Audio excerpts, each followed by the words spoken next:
Hey gang, welcome to another edition of Doc's Holiday Schlock, where it's a review of the movie Scarecrow Gone Wild.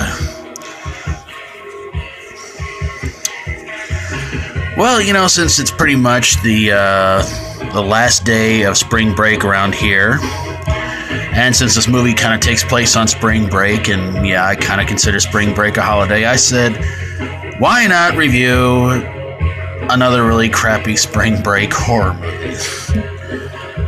This one is about a kid named Sam who is a freshman at a college, I believe it was. Probably. And,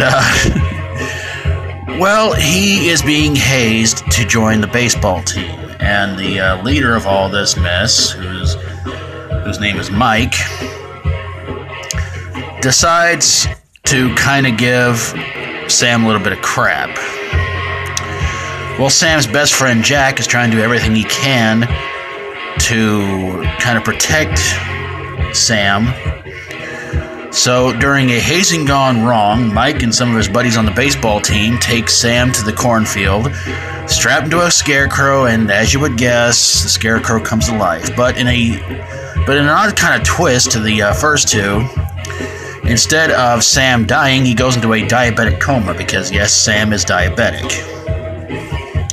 So Jack and his girlfriend Beth find Sam, and they take him to the hospital, where Sam kind of stays in a diabetic coma throughout a good portion of the movie. Lucky him. So the Scarecrow goes on his killing spree, killing pretty much anybody that there is, until it's down to Jack and Mike and Beth.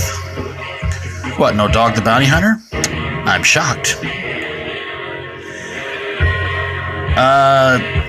So they're able to figure out a way to stop the Scarecrow by hitting him with a defibrillator over and over and over and over again, which apparently looks like it kills the Scarecrow, but it brings Sam pretty much back to life and out of his diabetic coma. I didn't write this crap, I don't know. So at some time later, and Sam has become sort of the popular kid on campus, is being invited to all kinds of parties and stuff like that. Mike, who pretty much caused all this problem and everything like that, winds up getting killed by Sam because Sam looks in the mirror and sort of has a Friday the 13th part 9, the final Friday, Jason Goes to Hell moment, where apparently it's Sam in skin, but it's their Scarecrow in reflection. Jack and Beth wind up going to this one building to find out that Mike is dead, the coach is dead of the baseball team. They all wind up at a church where Sam puts his hand on Jack, electrifies his chest,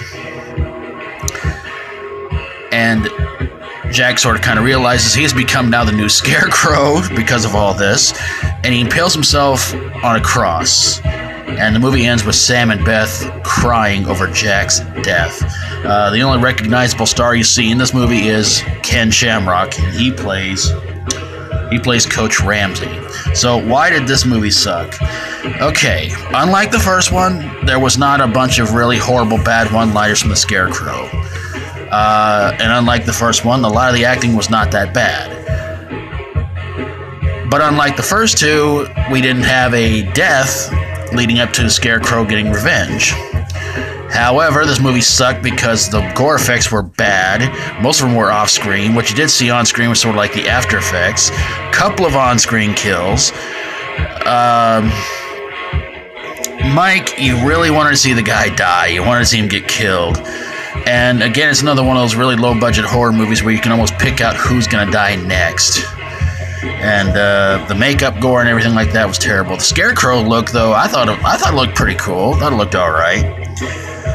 And Ken Shamrock's character of Coach Ramsey, I really expected him to be a real jerk, but it turns out he was all right. And of course, his character, he knew about the Scarecrow and everything like that.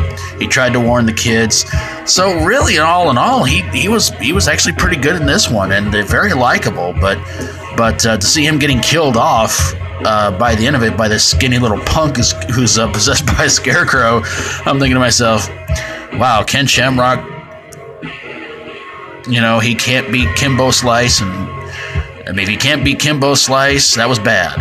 if he can't take down a puny little runt who's in this movie, can give up UFC fighting for good. But there you guys have it, a review of Scarecrow Gone Wild. If you like my videos, feel free to subscribe. If you have a horror, sci-fi horror, comedy horror, fantasy horror movie that was a sequel to one or two different movies that seemed different, looked different, and you thought it was going to be different in a good way, but it sucked in a completely not so different way, send it my way and I'll get on it ASAP. Thank you guys so very, very much for watching, and until next time, as always, stay strong and rock on. He may be the death of the party, but this movie was the death of the series for sure.